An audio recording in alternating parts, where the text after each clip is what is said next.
What's up, YouTube? It's Rap Picasso Media, and we have you feel me, a legendary interview in progress. Facts. You feel me? Legendary. Legendary. You're gonna look back 3-5 years from now and be like, damn, I really did that. No, for real, you feel me? We got none other than Denver's own Mile High Minute. Feel me? Biggest platform, Brad. Let them know what's up. Man, you know what it is, man. Mile High Minute, #1 podcast in the universe. Hottest blog in Colorado. We doing it big, man. Putting on for the state, putting on for the city, man. Shout out Rap Picasso. Nah, for sure.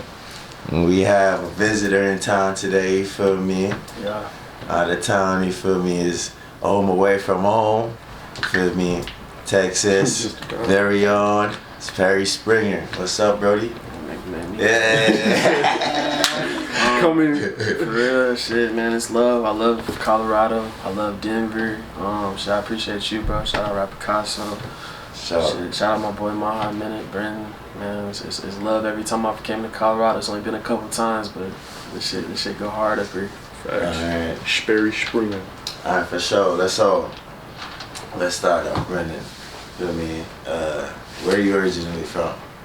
Shout out from Colorado, man. Born in Fort Collins, lived there for like 3 years. Then grew up in the Denver metro area up north, Arvada, Thornton. Stay in Denver now though. So really Colorado baby, man. Box State baby. Shout out 100 Packs Heavy. Alright, for sure. How would you describe Denver for someone that's never been here? Man, obviously it's a huge culture out here, bro. We got the mountains.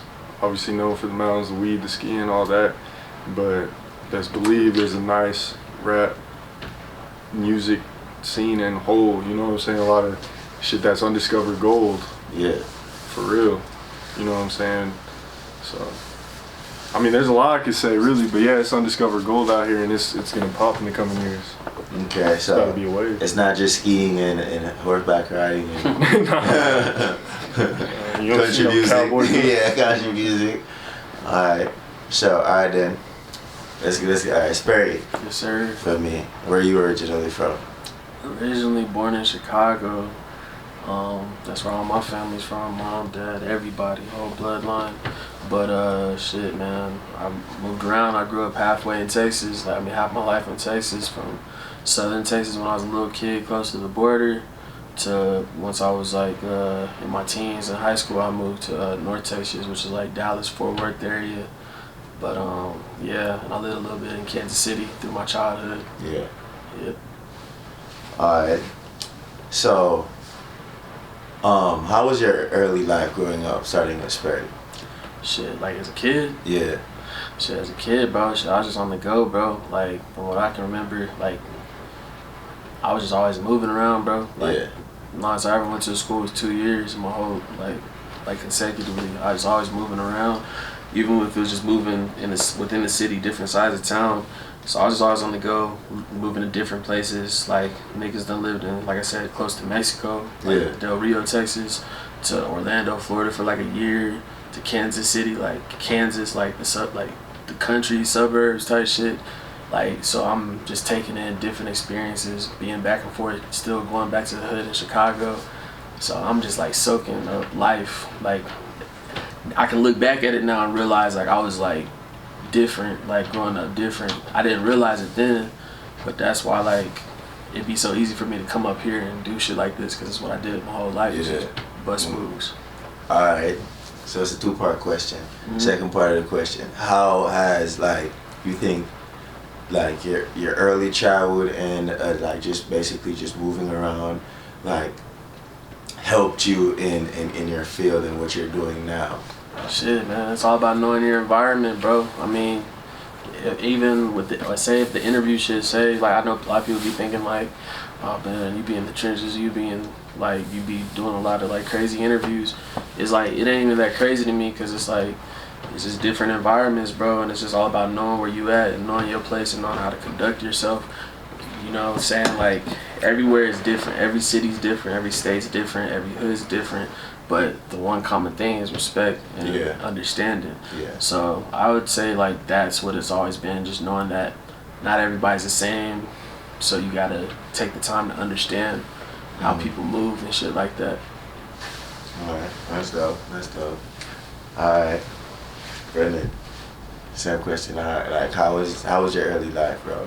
How's it going out for you? Man, growing up, I was just like any other kid, just playing sports, really loved hooping.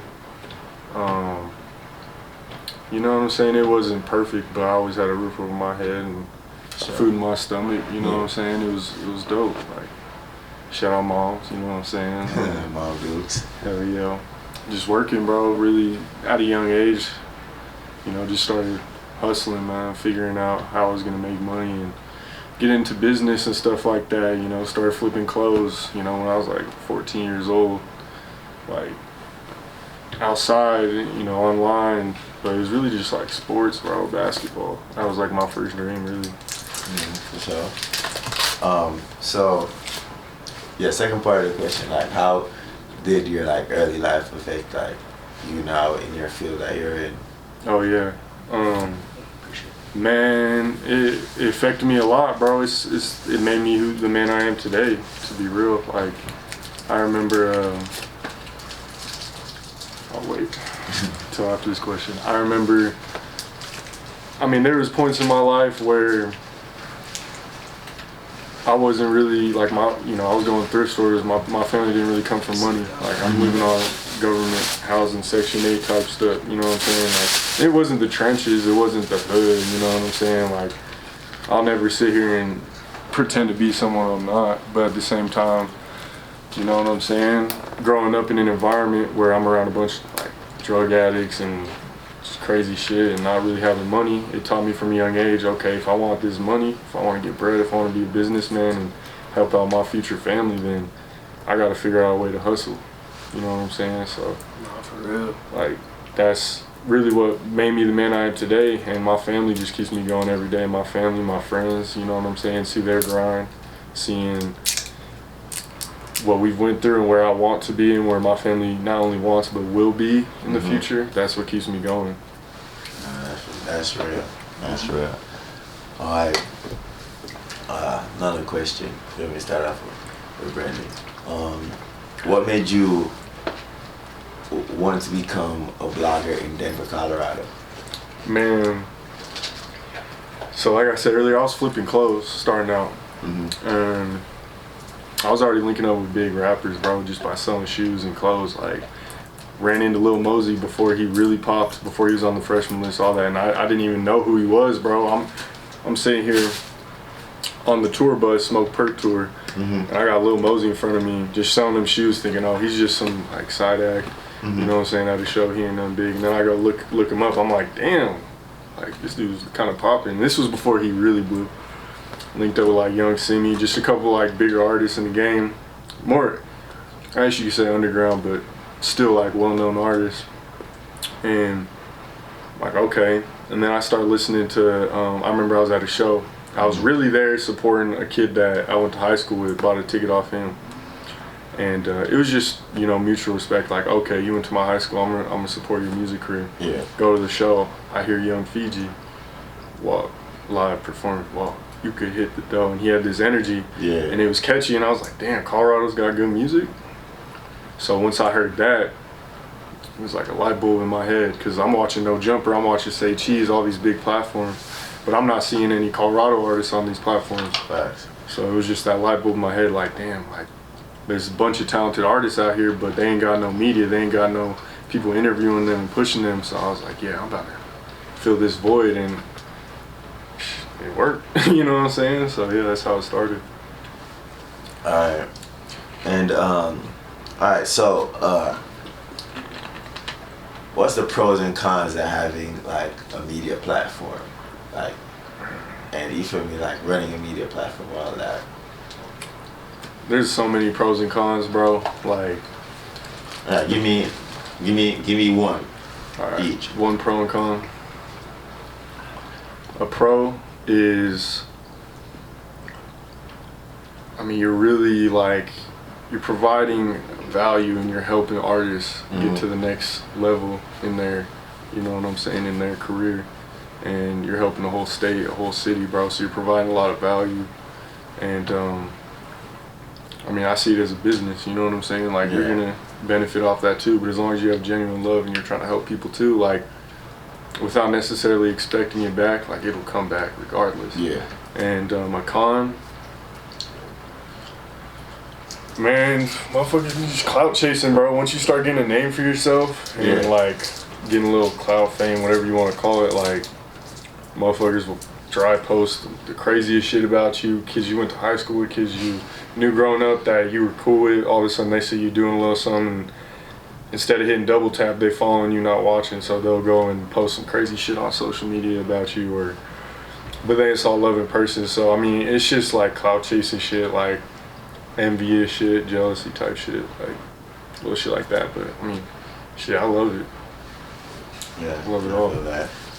Alright, so Sperry, same question, you feel me? What made you want to start a media platform in Dallas for? Shit, I didn't like really plan to. Like, I just kind of stumbled into it, and then I just figured, like, I just got the shit rolling once I stumbled into it. But I just was always around rappers. Like, Texas is a different place, bro. I can't speak for out here because I don't live here on a daily basis, but it ain't nothing to run into a rapper at the gas station, at the mall. Like, nigga, I interviewed somebody up here. They said, yeah, but when I was in Texas, I seen Go Yayo at the mall. Like, you really be around these niggas. Like, niggas been at dice games, all this shit. So I just pretty much was like, damn, bro, I'm around this shit all the time. I always have cameras. And then one day I just finessed my way in a concert. I taped the concert. I put the shit out on YouTube. Not like it did stupid numbers or nothing, but I just felt good about the content. Yeah. And I was like, fuck it, I'm gonna keep doing this shit. And I was like, I remember I told Yellow Beezy at the concert, because he was an opener. It was a T.I. concert. Yellow Beezy was an opener. And this before that's on me. This was like before all that shit. I told him, like, we took a picture, and he don't remember that shit probably, but I told him, I was like, yeah, bro, I'm finna be doing interviews, bro. We gotta get up, like, down the road. Like, nigga was on some, like he was cool about it, but it's like on some, like, yeah, all right, nigga, let's take this picture type shit. Yeah. And then, like, 4 or 5 months down the road, like, I did the Yellow Beezy interview. The second I did that shit, it took off. But, like, back then I didn't have no intro music video. I didn't have the catch the whole Sperry Springer, not Jerry Springer, Yellow Beezy, first nigga to say that actually too. But like, I figured it out all on the way. Once I realized, oh shit, this really a thing. Yeah. Fuck, I gotta keep doing it. Like, once I realized people was really tuning in and trying to, you know, touch bases and get tuned in, because at the time I'm doing it, Shawn, Say Cheese, biggest blogger in the game, you know, besides like Zach TV at the time. Zach's still alive. Motherfucking Shawn runs Texas type shit. Yeah. And he doing the shit with it, but he was blowing up. This one he's doing like 600 Breezy interviews and interviews everywhere else but Texas at the time. Yeah. So it was like a void. Like, nobody was really like pulling up neighborhood to neighborhood, studio to studio. Nobody definitely wasn't doing no like after show concert shits, bro. Like, I'm probably like the first nigga out there really consistently doing like after show interviews and on the spot interviews. Like, that wasn't really a thing. Like, I'm really just everywhere, have my camera on me. If I see a nigga, hey, what's good, bro? Let's get one in. And that's just kind of how it started going. And then once I realized people like depended on me with the shit, I was like, fuck, I gotta take this shit serious. I gotta really up the shit with it. The blueprint. Yeah. The blueprint, nah, for sure. For real. That's dope, bro. Like, and for me, with this thing, it takes a lot of work, like, for me, and especially like, you gotta love just whatever you're doing. You gotta love it, for me. But this, you gotta really love it. You gotta put your time into it. You feel me? You gotta put effort, money into it. Just, you know, because once you have genuine love for music and just seeing people progress, I definitely feel like, you know, it's something that you put your all into. Hell yeah. But that's part two. Another question. What's one pro, one con for you, you know, doing this? The pro is just, I mean, just having an impact on the culture, bro, and like people, like the recognition and appreciation. There is a lot of appreciation in the shit. Like, once I realized people started hitting me up during times when they know they finna start dropping shit, so I was like, oh yeah, let me tap in with Sperry, because I know that's the outlet I can really get my point across, or if I got some shit I want to say, let me fuck with bro, because I just know this is where it's gonna be heard at. Like, people do interviews with me because they know certain niggas is gonna be listening to that shit type shit. So like, just the recognition and appreciation, bro. Like, cause yeah, there's a lot of like unappreciative and ungrateful motherfuckers because they don't see the bigger picture. Yeah. But it's like, people do appreciate that shit, bro, and think that shit's cool. And then the con would probably be like, you just might not ever get the credit that you might want or think you deserve, or the credit that people always telling you deserve. Yeah. Like you gonna interview a lot of motherfuckers and you gonna help a lot of motherfuckers, and them same motherfuckers are going to turn up and they might forget about you, or they might turn their cheek the other way. That's what comes with it.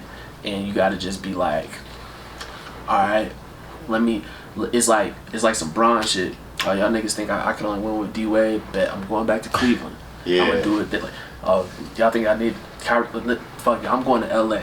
Like, you gotta do it over and over again to prove that it's not even that I needed these niggas, and it's not even that they needed you, but it's like, what I do, like, is like really genuine. Like, you can't duplicate the shit. Like, you gotta be able to do the shit over and over again, but you might not ever get the full credit. That's probably like the con, I think. Cause niggas put a lot of niggas on the shit. Niggas didn't know half these. Niggas don't be knowing half these niggas. They don't be understanding where they from, who they got beefs with. They don't even be knowing. Like, that is true. They don't be even listening to the projects to know like what songs is dope and shit like that. So it's like, when a nigga like me is doing interviews with people and giving all this type of insight and doing all this shit, I'm really giving you the whole drop on everything you need to know about this artist, and it's up to you if you want to, follow their story and follow their journey. But that niggas just think, nah, niggas just hopped on my journey just cause it's me. Like, nah, nigga. Yeah. I helped you. I put spotlight on your story, nigga. Yeah. Facts. Yeah, nah, for real. That I never thought about it. That's real. Mm-hmm. Some real stuff. Gems being tossed around. Like, yeah. Nah, but.